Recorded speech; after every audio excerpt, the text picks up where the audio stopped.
Karena sekarang caranya mau dimulai, mohon buat seluruh peserta buat nyalain kameranya ya, sekalian ganti format nama biar kita ya bisa lebih enjoy juga nikmatin kegiatan. Saya juga mau lihat-lihat nih siapa aja sih yang ikut.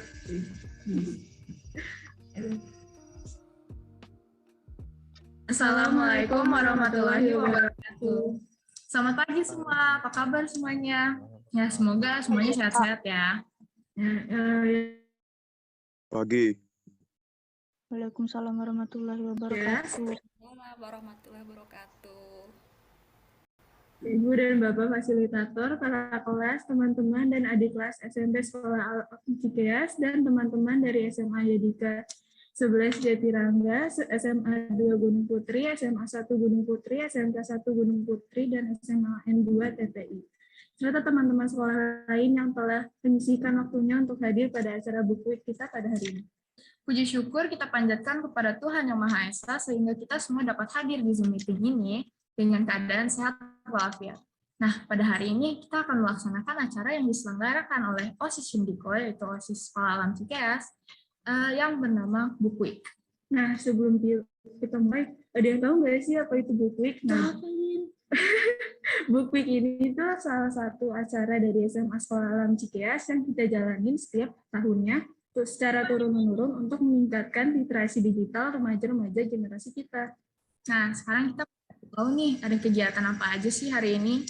Jadi yang pertama ya pembukaan, lalu kita akan akan menyanyikan lagu Indonesia Raya dan memutar lagu Mas SAC. Kemudian bakal ada sambutan dari Kepala SMP, Kepala SMA Let's Go Kepala SMA Sekolah Alam Cikeas dan Ketua Book Week. Dan tentu aja highlight acara hari ini yaitu sharing dengan Bu Neni. Pastinya sekalian tanya jawab juga dan di akhir acara kita bakal ada foto bersama. Ya baik, pada kesempatan kali ini sebelum kita mendengarkan pembicara pada kali ini, alangkah baiknya kita untuk mengenal lebih dalam tentang Bu Neni. Ya baik, Bu Neni atau namanya Nurhani Diani Laksami. Beliau juga salah satu owner dari penerbit Askia Publishing yang sudah menerbitkan banyak buku, yaitu 13 buku beragam genre yang telah terbit beredar di pasar retail. Nah, pendidikan beliau ini yaitu Magister Manajemen dari 2002 sampai 2003. Lalu 11 Market University Surakarta dan lanjut dengan Bachelor of Management dari tahun 1994 sampai 1999. Dan juga yang terakhir Pembangunan Nasional Veteran Yogyakarta. Nah, sekarang beliau ini aktif sebagai owner Askia Publishing. Dari beberapa bukunya, dari 18-nya ada di Major Publisher. Lalu 9 bukunya di Gramedia dan 9 buku novel ada di Traditional Market. Serta handling 1.500 books major and indie. Nah, mungkin itu sekilas tentang Bu Neni.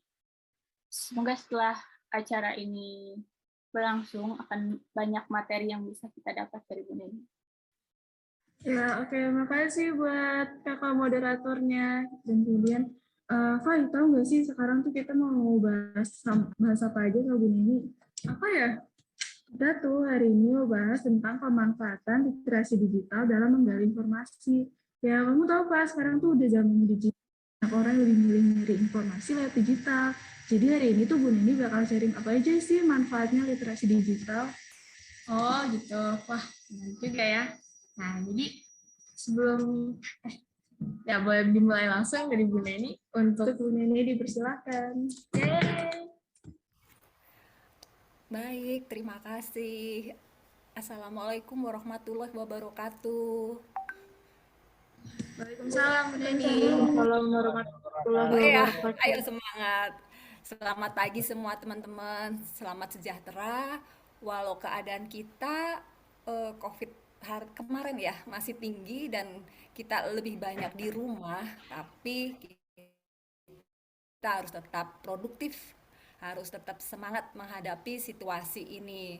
Apalagi teman-teman di generasi muda, kalian ini yang akan meneruskan bangsa ini. Jadi dalam keadaan apapun harus tetap optimis, harus tetap positif dalam berpikir, dan kita mulai apa sih itu literasi digital yang akan kita bicarakan di hari ini. Mungkin lebih banyak sharing karena pasti teman-teman di sini apalagi nih generasi Z ya, pasti lebih familiar dalam pemakaian alat-alat teknologi.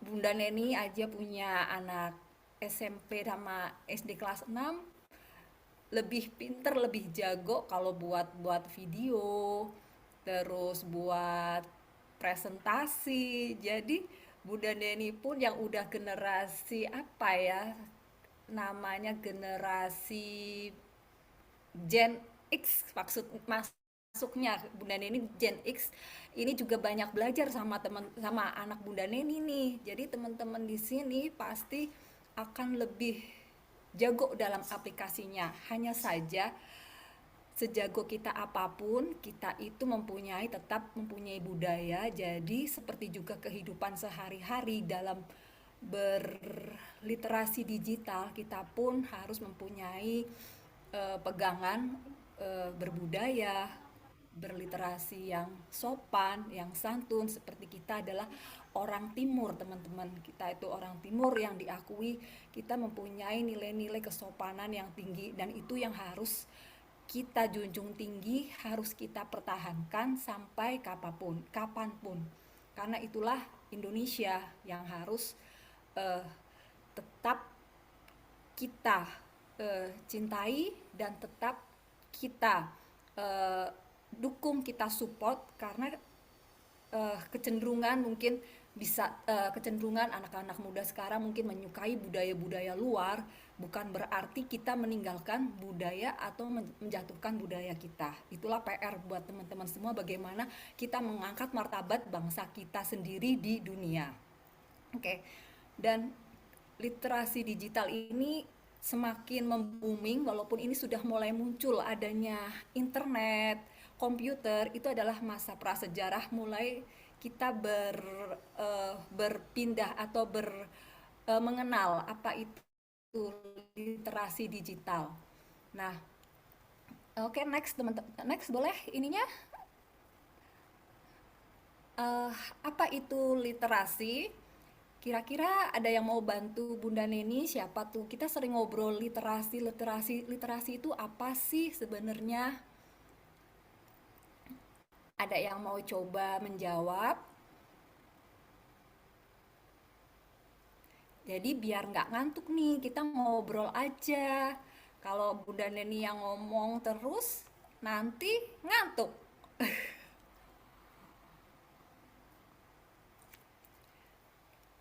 Firda, mungkin bantu apa itu Firda literasi?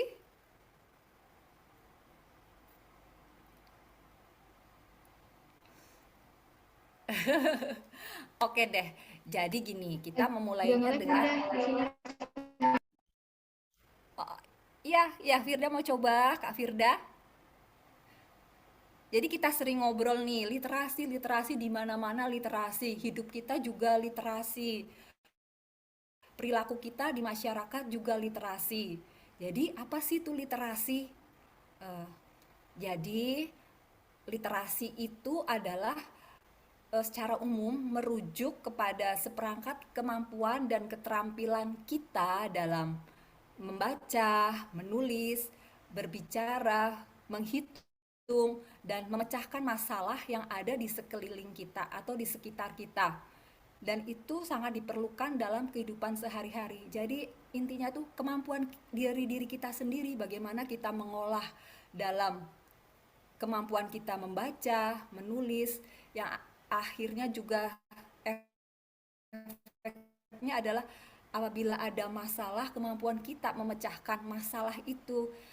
Itulah yang dinamakan literasi. Jadi memang segala sesuatu tindak perilaku kita akhirnya itu berhubungan dengan literasi, karena itu berhubungan dengan perilaku sikap kita sehari-hari dalam kehidupan kita. Nah, sekarang lebih berkembang lagi, apalagi di masa pandemi ini, COVID-19 menuntut kita lebih banyak berhubungan dengan namanya literasi digital. Nah, apa itu literasi digital? Jadi, dikaitkan dengan tadi literasi itu adalah kemampuan dalam diri kita sendiri.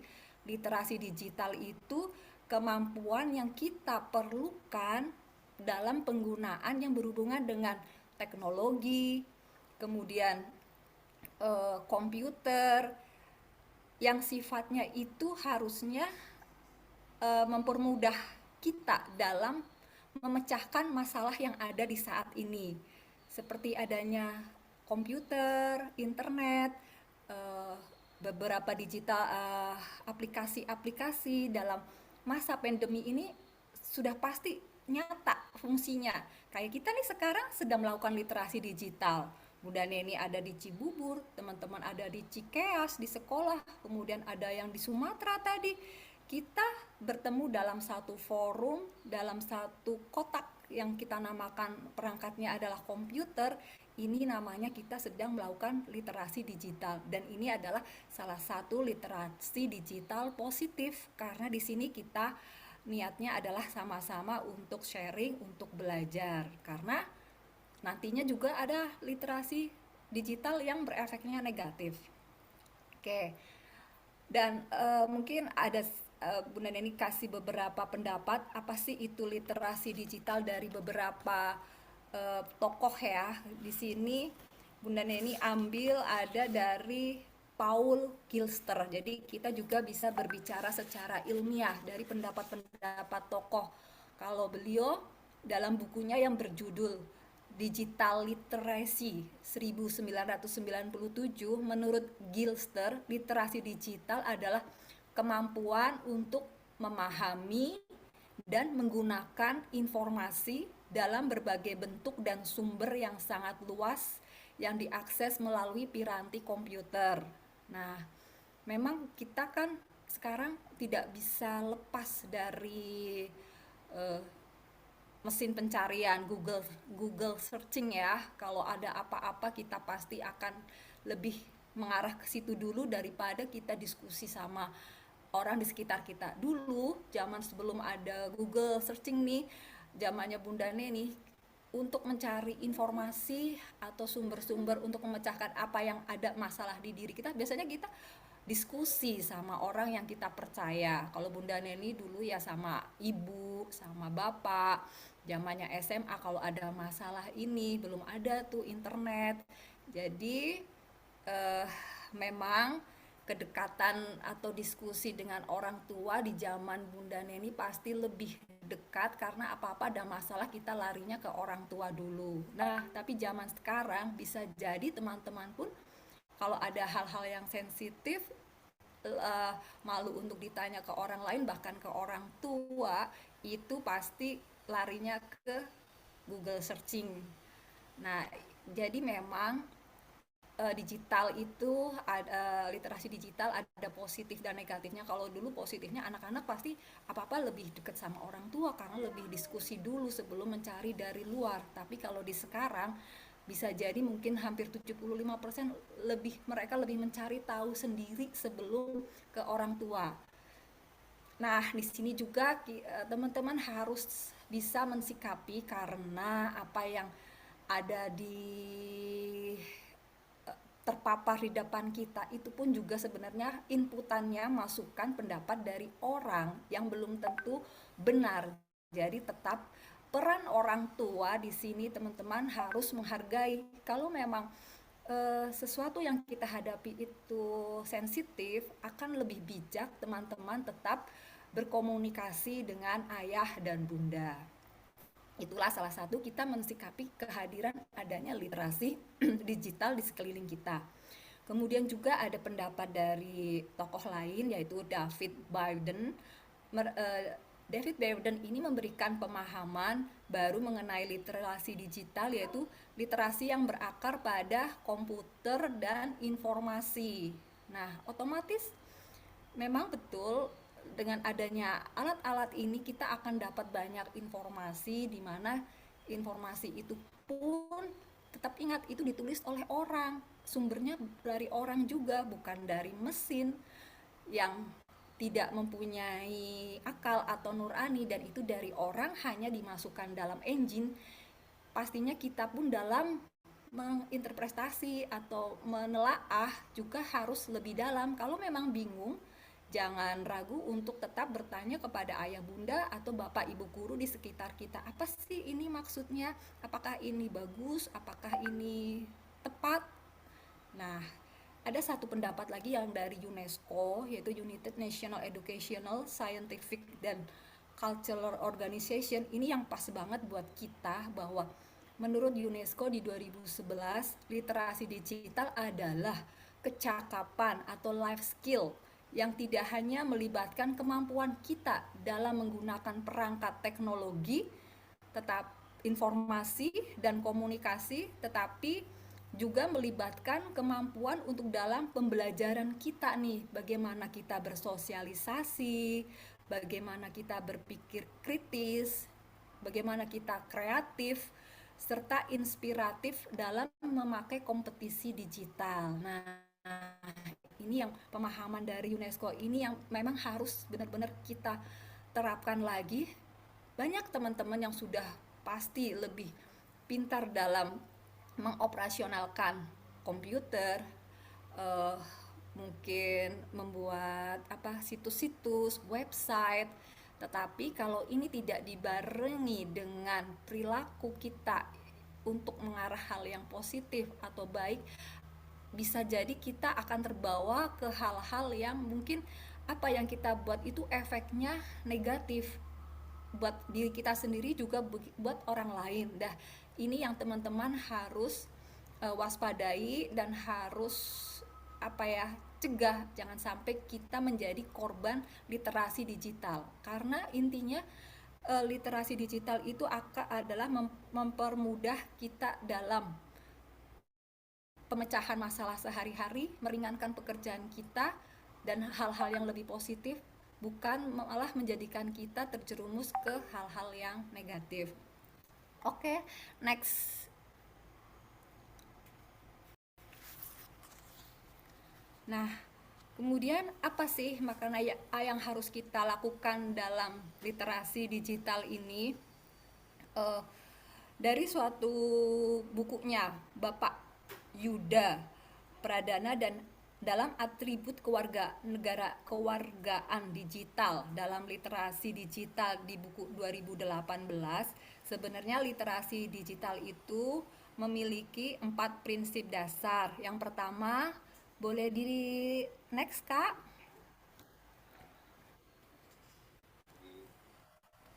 Sebentar. Yaitu pertama adalah pemahaman.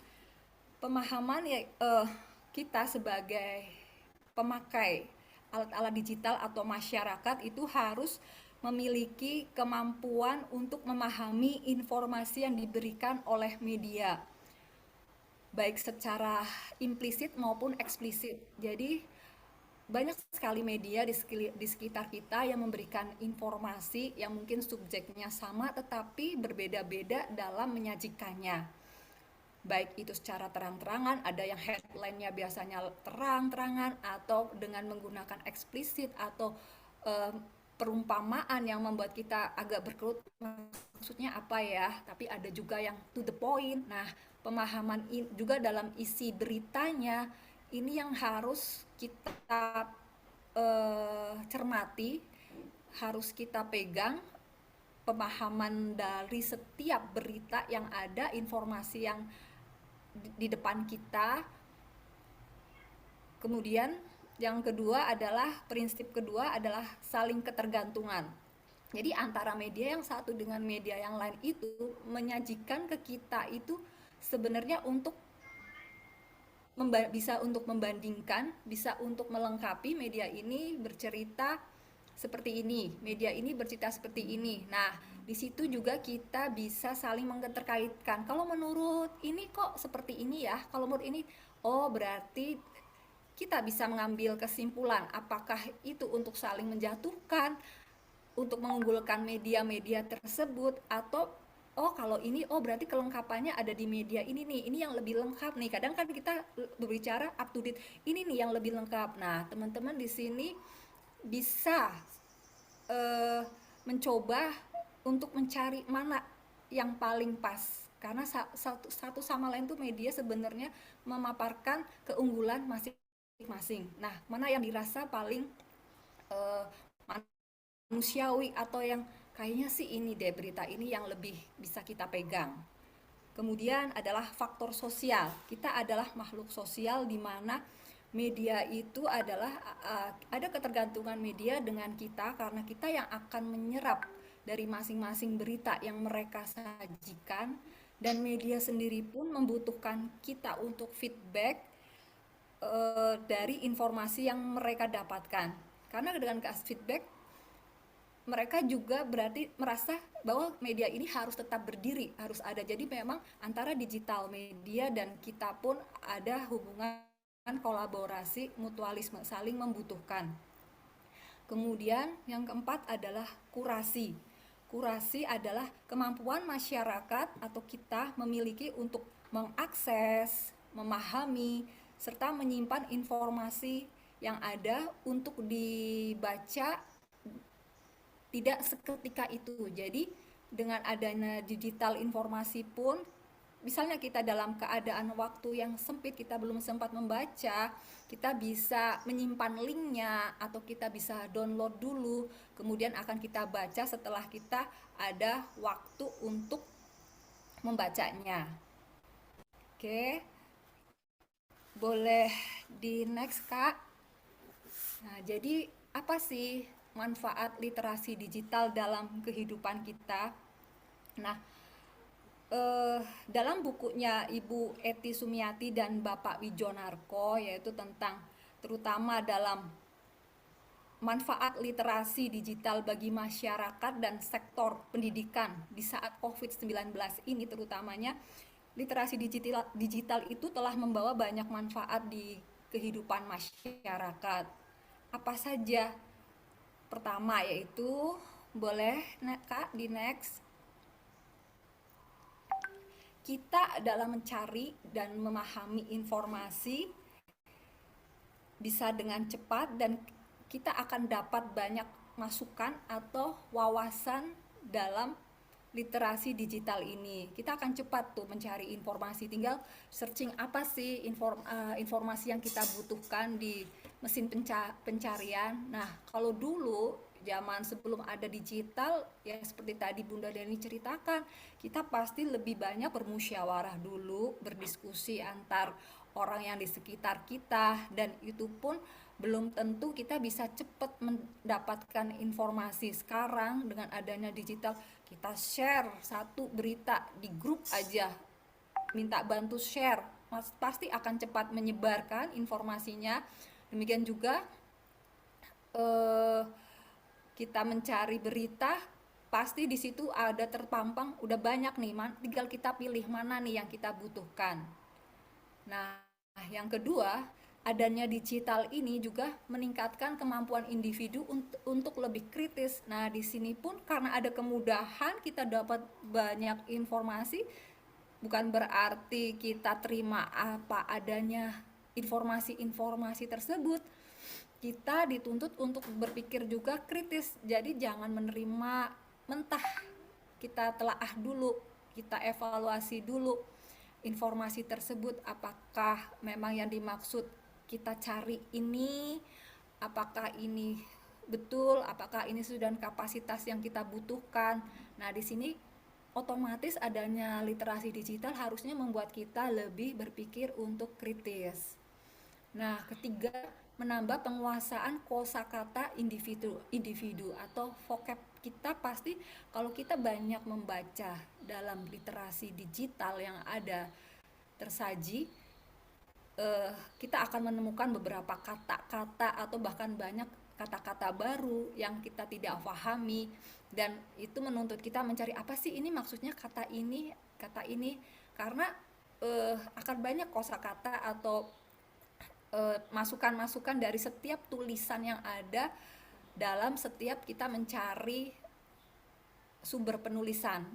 entah itu artikel, entah itu mungkin cerita, pasti ada kosakata yang bisa memperkaya kita sendiri dalam verb ya, dalam dalam penguasaan verbal kita nantinya. Kemudian yang keempat itu boleh, nah, meningkatkan kemampuan verbal individu. Biasanya teman-teman yang suka membaca, menulis akan juga diiringi dengan kemampuan verbal atau berbicara dengan teman-teman yang lain. Jadi karena mempunyai kosakata yang banyak, vocab yang banyak, akan mengalir beberapa kata-kata atau kalimat yang lebih fleksibel biasanya. Kemudian yang kelima adalah meningkatkan daya fokus serta konsentrasi individu. Ya, karena waktu kita mencoba menelaah, mencermati suatu artikel atau bacaan yang sedang kita cari, kita pasti akan fokus untuk mencermati setiap kalimatnya, setiap katanya, dan otomatis kita dalam membaca, maka kita akan terbiasa untuk lebih konsentrasi. Dan konsentrasi ini biasanya beda-beda ya teman-teman. Ada yang bisa teman-teman cepat mencerna konsentrasi di keramaian, tapi ada yang tipenya harus sebentar aku butuh konsentrasi dulu, aku perlu menyepi dulu ketenangan. Nah, tapi intinya literasi digital ini ada efek positifnya adalah teman-teman lebih bisa berkonsentrasi, meningkatkan daya fokus serta konsentrasi teman-teman.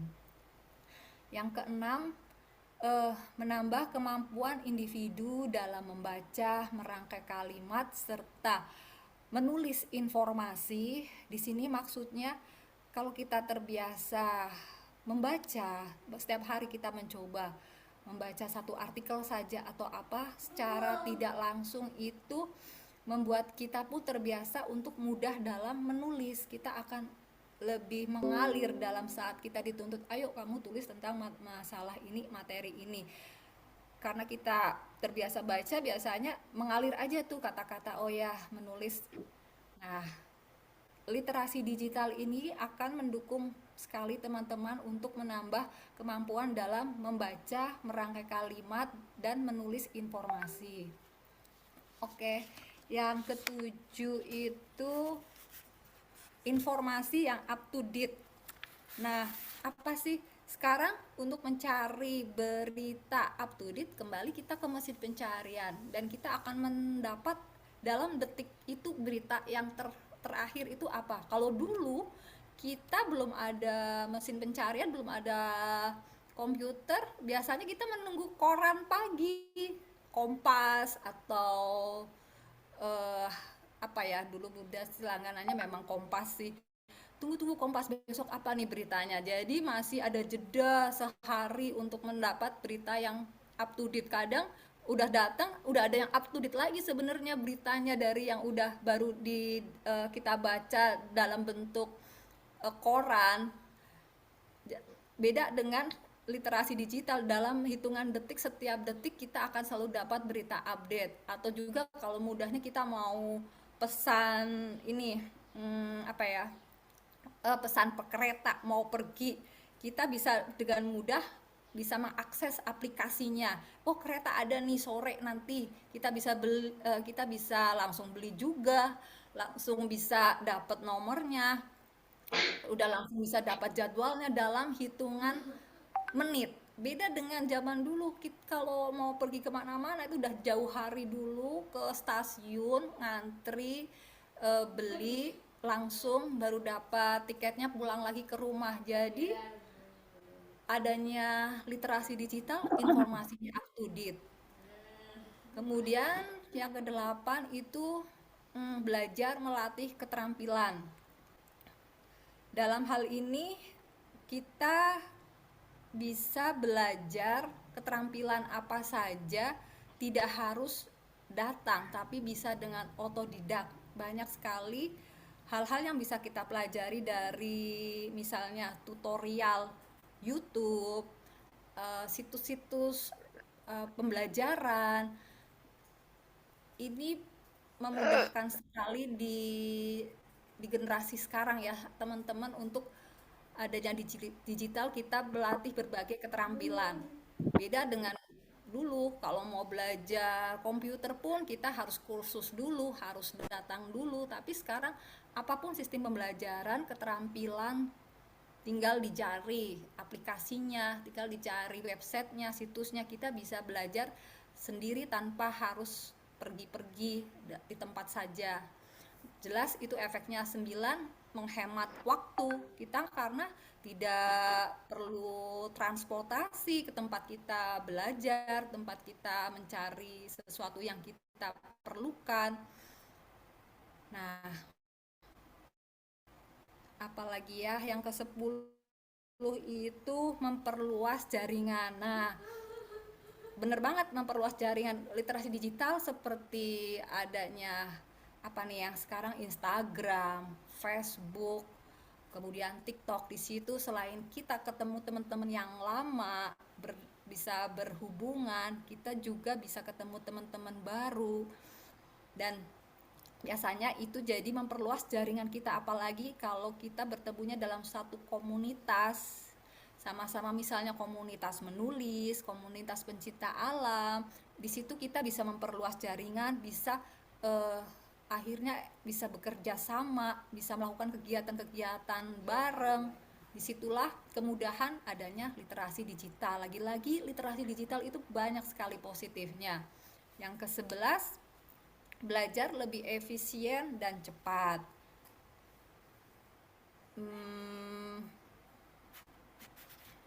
Belajar lebih efisien dan cepat ini kita dapat mencari dan belajar sesuatu tertentu dengan menggunakan aplikasi dan situs yang ada di internet. Yaitu kita dapat bisa mencari informasi-informasi atau sumber-sumber penulisan atau apapun yang sedang kita butuhkan, memecahkan masalah kita dari mesin pencarian, dari internet. Atau juga misalnya kita ingin mengaplikasikan apa ya, misalnya kalau Bunda Neni sendiri sih kerap karena suka mengedit buku, ada kata-kata yang vocab yang baru atau asing, dirasa Bunda Neni biasanya membuka aplikasi KBBI, Kamus Besar Bahasa Indonesia, yang dulu kalau belum ada KBBI online nih, Bunda Neni punya bukunya tebal banget tuh kamusnya, cari dulu apa ini artinya. Tapi kalau sekarang ada aplikasi Kamus Besar Bahasa Indonesia secara daring, dengan cepat kita tinggal masukin itu apa, langsung keluar artinya. Nah, itu juga Bunda Neni juga dimudahkan dengan adanya aplikasi-aplikasi tersebut. Jadi belajarnya atau saat bekerjanya pun bisa lebih efisien dan cepat. Menghemat biaya. Ya, menghemat biaya. Sekarang tuh juga banyak portal-portal gratis ya teman-teman di internet yang bisa menghemat biaya, tinggal kita pintar-pintarnya mencari sehingga kita tidak mengeluarkan biaya dalam lebih dan mendapat sesuatu yang kita butuhkan. Kemudian lebih ramah lingkungan. Di sini dicontohkan juga penggunaan surat elektronik atau email di internet, mengirim pesan. Itu juga penghematan kertas. Kalau zaman dulu, Bunda Neni masih ingat dulu kalau namanya berkomunikasi dengan teman-teman di luar pulau itu menulis surat, masih memakai surat kertas, ditulis tangan, kemudian dimasukkan ke amplop, kita beli namanya perangko, kemudian harus pergi ke kantor pos, atau zaman dulu tuh ada kotak-kotak pos di mana kita bisa memasukkan surat ke situ, nanti diambil oleh Pak Pos, dikirim sesuai dengan alamat yang tertera di pos itu, di amplop tersebut. Nah, kalau zaman sekarang udah pakai email, udah ada WhatsApp, udah ada handphone. Nah, itu juga penghematan biaya dan juga kecepatan. Oke, kemudian yang 13 itu mampu membuat keputusan yang lebih. Nah, banyaknya berita atau sumber-sumber yang kita dapatkan dari internet membantu kita dalam mencari tahu serta membandingkan berita yang satu atau artikel yang satu dengan yang lainnya. Dengan demikian beberapa manfaatnya yaitu membuat kita untuk lebih mantap dalam mengolah, dalam mengambil keputusan dari sumber yang ada. Nah, kembali tapi kita harus tetap bijaksana, kita bisa melibatkan, tidak hanya percaya dengan mesin, tetapi tetap libatkan orang-orang terdekat kita kalau mengambil hal-hal yang berhubungan dengan suatu keputusan, karena tetap dibutuhkan masukan secara manusiawi lah ya dengan di sekeliling kita, karena orang-orang di sekitar kita, ayah, ibu, guru itu sudah lebih berpengalaman, jauh berpengalaman dari teman-teman dalam mengalami mau mengambil keputusan. Siapa tahu orang di sekitar kita yang lebih tua dari kita itu lebih paham, tidak hanya pemahaman secara versi artikel internet, artikel yang kita dapat dari internet. Oke, selanjutnya apa ya? Coba teman-teman. Nah ini apa tantangan literasi digital?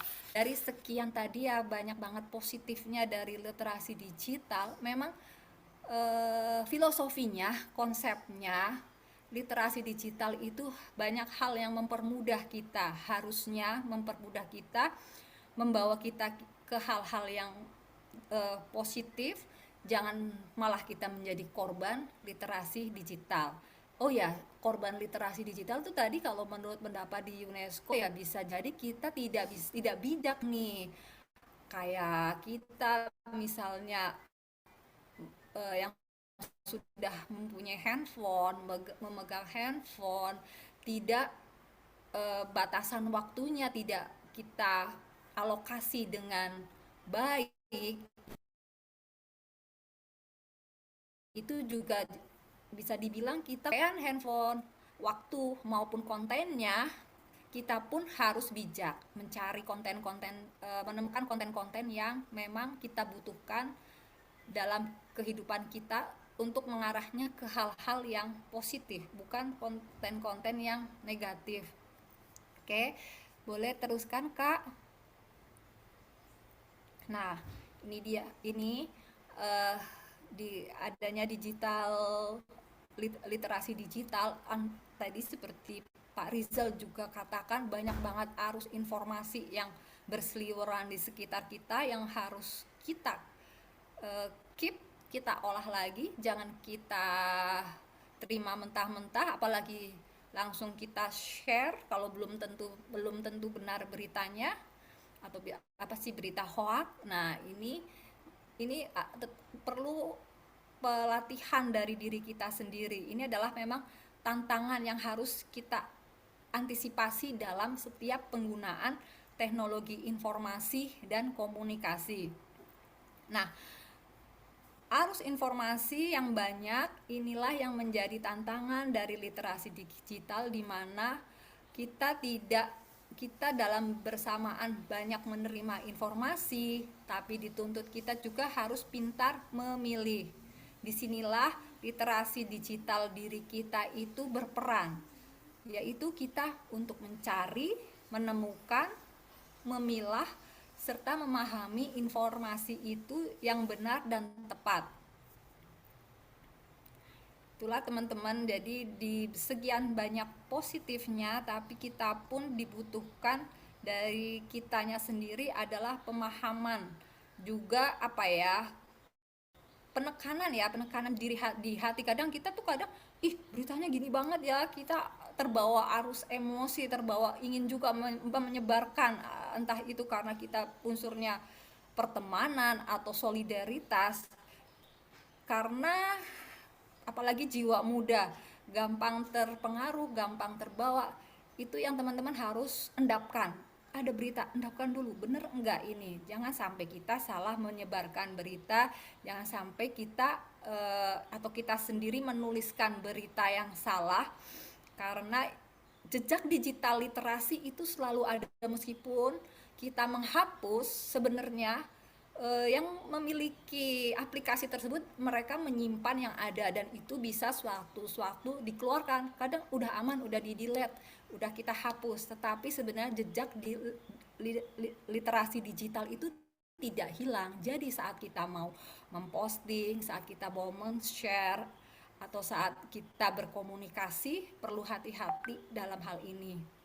Jangan kita menjadi korban literasi digital yang harusnya mempermudah kehidupan kita. Yang diperlukan adalah kehati-hatian. Oke, apalagi ya?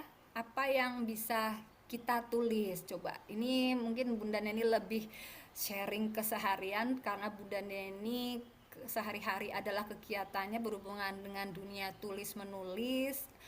Bunda Neni pun jadi dituntut untuk berliterasi digital nih di tim Bunda Neni di Askia Publishing. Kita juga mulai menggunakan YouTube untuk apa ya, berhubungan, berkomunikasi, bersosialisasi dengan teman-teman di luaran sana. Oke, boleh next teman Kak.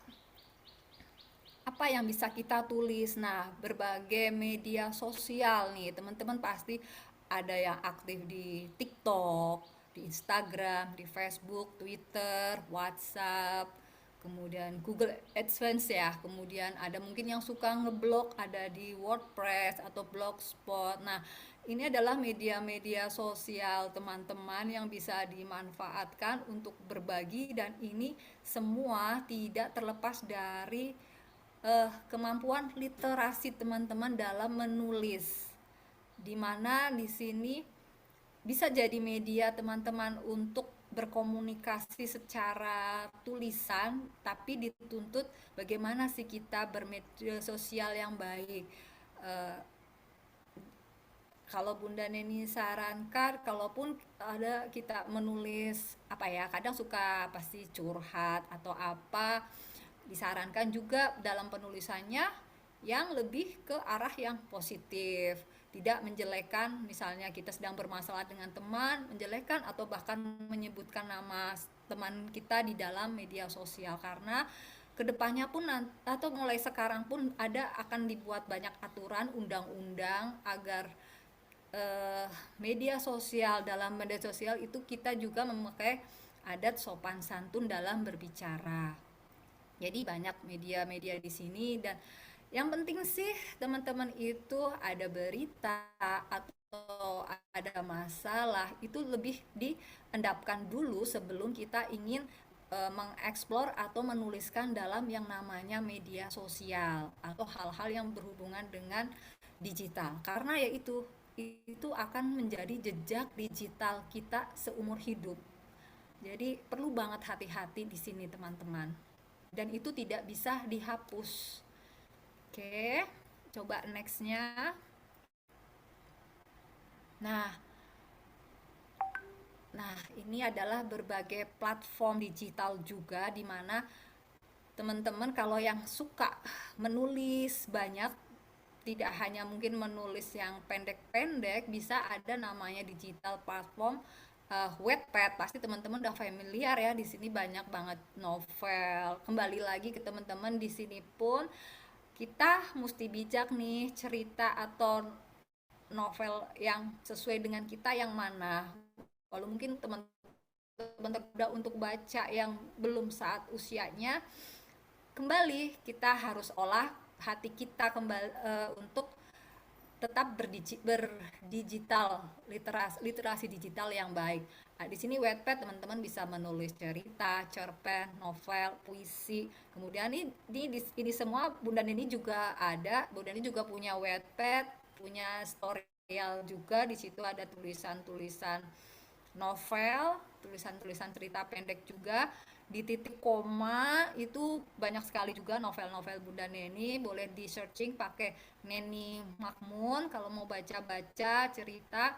Kemudian ada juga Gramedia digital, jadi seiring dengan perkembangan di dunia buku juga, karena tidak lagi generasi ini banyak yang suka membacanya secara e-book, Gramedia pun yang tadinya lebih banyak ke buku-buku yang dipajang di berbagai toko di Gramedia, sekarang juga ada namanya Gramedia Digital, karena untuk menjembatani teman-teman yang sudah lebih banyak berhubungan dalam hal membacanya dengan digital atau dengan komputer atau dengan handphone. Nah, Bunda ini juga ada menulis di Gramedia Digital, boleh next.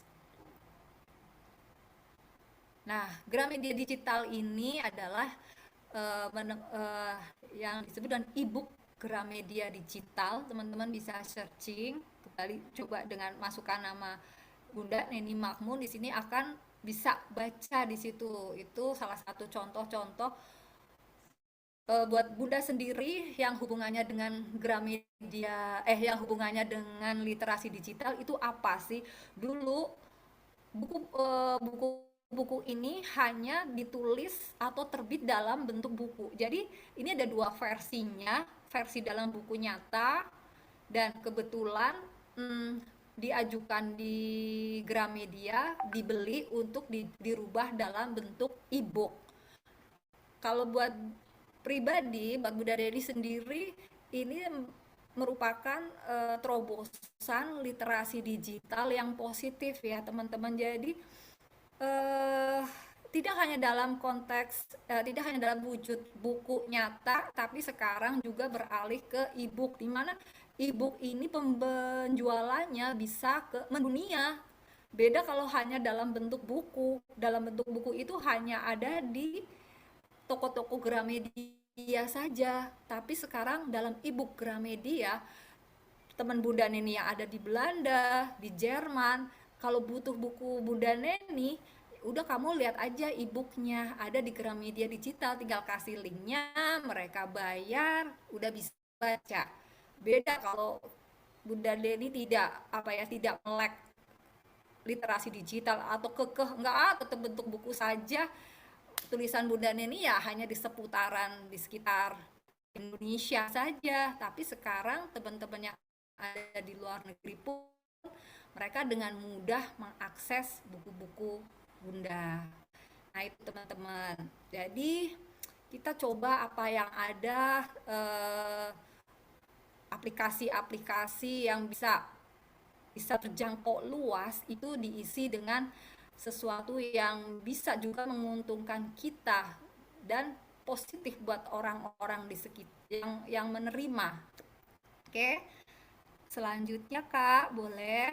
Nah, YouTube, Bunda Deni dulu apaan ya? YouTube ngapain sih di situ? Tahu vlog. Kok isinya gini ya? Kok isinya prank? Kok ngerjain ya? Nah, kembali ke kita bisa manfaatkan channel YouTube pun untuk hal-hal yang positif. Di sini pun teman-teman di tim di Askia kita sudah mulai juga merambah di digital literasi ke YouTube teman-teman.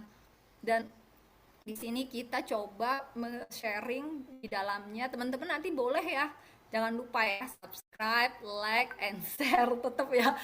Bunda Neni sarankan di situ ada tips penulisan, ada contoh-contoh penulisan pentigraf yang lagi ngetrend saat ini. Jadi kita berusaha adanya kemudahan aplikasi, kemudahan sosial media ini untuk membagi kepada orang-orang hal yang kita tekuni sehari-hari dan bisa akhirnya juga menjadi mitra bekerja sama. Itu sih teman-teman, pasti teman-teman di sini lebih paham. Teman-teman bisa yang tadi juga bikin video bagus-bagus itu mungkin bisa di-upload di channel YouTube atau mungkin teman-teman sendiri sudah bisa buat website sendiri. Itu bisa menjadi ranah atau sarana teman-teman untuk mengekspresikan apa yang teman-teman suka di situ dan teman-teman bisa bagikan ke orang lain. Oke, next. Oh, sudah selesai. Jadi itu teman-teman, itu sekedar sharing dari Bunda Neni sendiri, bagaimana Bunda Neni sendiri mensikapi adanya literasi digital ini dalam kehidupan. Kalau Bunda Neni lebih lebih lebih memprioritaskan untuk hal-hal pekerjaan ya atau hobi sendiri, karena setelah resign dari kantor Bunda Neni kan lebih banyak di rumah berurusan dengan penerbitan, penulisan, dan ini tidak bisa bergerak banyak kalau Bunda Neni tidak memanfaatkan adanya media sosial dan aplikasi-aplikasi yang ada di literasi digital ini. Tawaran-tawaran literasi digital ini tidak dimanfaatkan juga sayang. Ternyata memang efeknya kayak ketemu Kak Firda, kita ketemu di sini semua karena adanya jejaringan yang ditawarkan oleh literasi digital. Oke, kayaknya cukup. Nanti kita bisa sharing bareng. Ada yang perlu dipertanyakan? Boleh, silahkan ya teman-teman. Baik, kalau ada yang ingin bertanya, langsung aja, mungkin di chat atau kita bacakan. Kita serahkan juga pada moderator ya untuk sesi tanya jawab. Ya, baik. Terima kasih Bunda. Sekarang karena ada waktunya sesi tanya jawab, boleh dari teman-teman bertanya melewati chat atau di unmute.